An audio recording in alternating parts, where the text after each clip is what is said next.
This election campaign, from go to woe, 41 days. We hadn't even gone through the first 24 hours before the Labor leader blew up.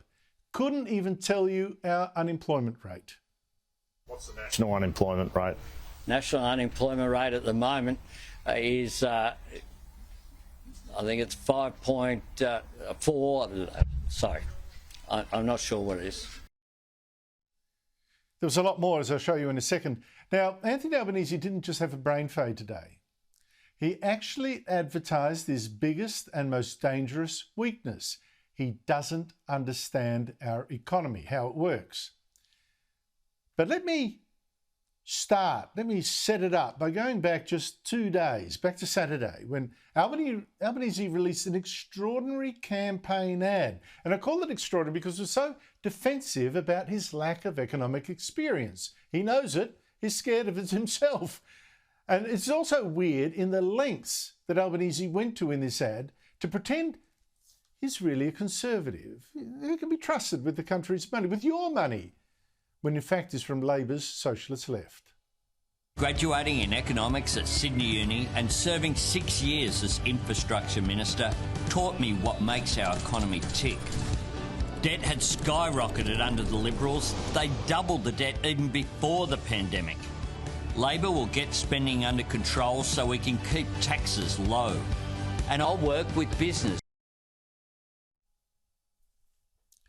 Wait a minute, I'm a little confused here. So Albanese wants to get spending under control to keep taxes low. But that's actually a Liberal policy. I mean, the last 4 Liberal Prime Ministers have all promised exactly that. And if that's what Albanese now wants to, then why did he fight the Abbott government's spending cuts? Or why did he fight some of the Morrison government's tax cuts? And now he's right on board with this agenda? I mean, but listen, that other bit. What's this about, he's got a bachelor's degree in economics. So trust him, he knows how the economy ticks.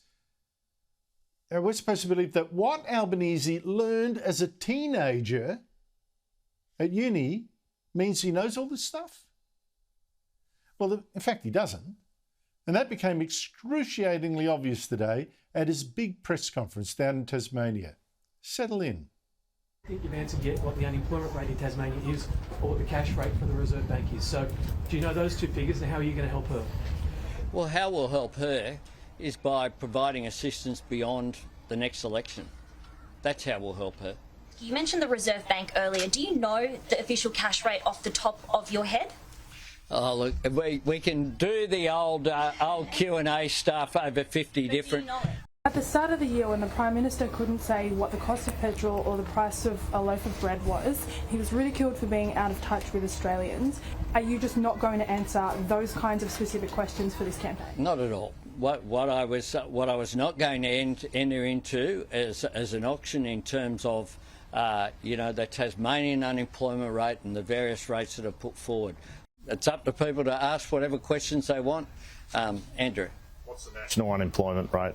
National unemployment rate at the moment is, I think it's 5.4. Sorry, I'm not sure what it is.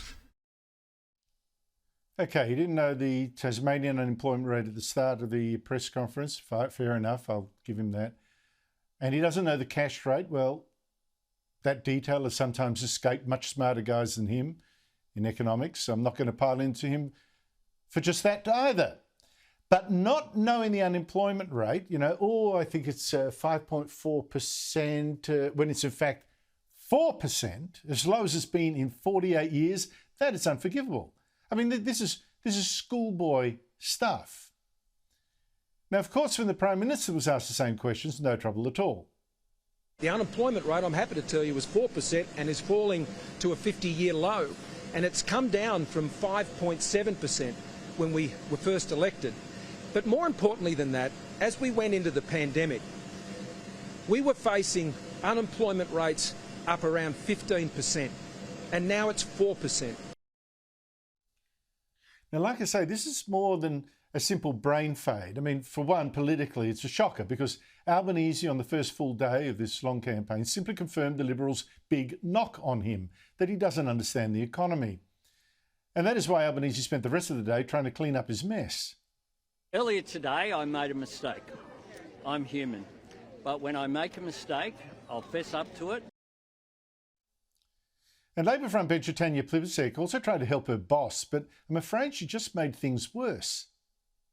I think this is an absolutely ridiculous test to set when we know that Anthony Albanese is out talking every day to unemployed Australians, and not just unemployed Australians but underemployed Australians. Scott Morrison is all talk when it comes to the unemployment rate. Well, actually, Tanya, that's not true because Morrison isn't all talk on unemployment. It's in fact been his biggest success. Let me repeat, the unemployment rate under the Morrison government has not been this low in 48 years, and it's getting lower. So whatever you may think of Scott Morrison, he has cut unemployment to lower rates than it's ever been in the last 5 Labor governments.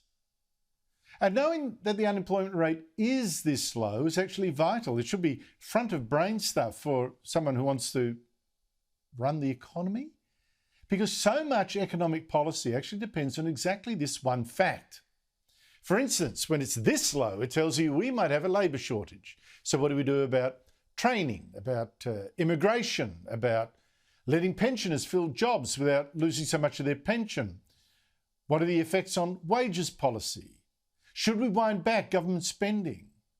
Now, if you haven't twigged that the unemployment rate is so extraordinarily low, how can you have a credible economic policy? How can you trust Anthony Albanese with our economy?